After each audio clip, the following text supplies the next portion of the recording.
I'm here today with Dr. Benjamin Horne from the Intermountain Medical Center Heart Institute. Thanks for joining us today. And I understand you're presenting some research related to the Vas Score mixed with the Intermountain Risk Score. Tell us a little bit more about that research. Certainly. The Vas Score is a great score for clinical care because it's easy to use. It's something that's easy to remember and has been put into the guidelines now where it's used on a daily basis by electrophysiologists for atrial fibrillation patients.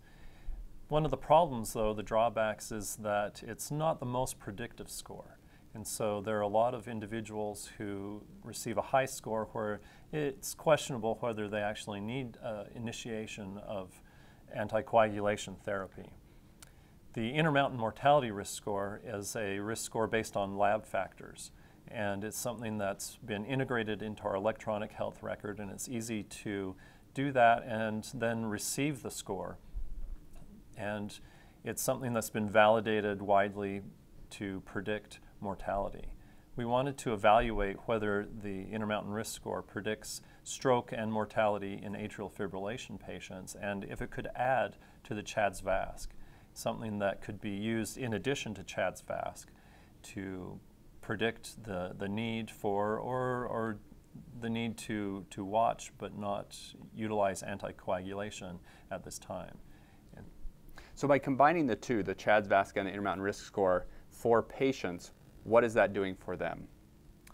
Well, it's making it easy for the clinicians to receive the scores so they can do the CHA₂DS₂-VASc like they do, but then the Intermountain Mortality Score can be received through the electronic health record.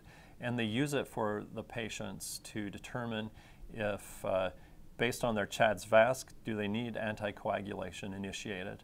But then with the Intermountain Mortality Score, can they find some who are not recommended based on CHA₂DS₂-VASc, but they do need anticoagulation. And then the opposite, that the CHA₂DS₂-VASc indicates that they need anticoagulation started, but in fact the risk isn't that high based on this additional information from the Intermountain Risk Score.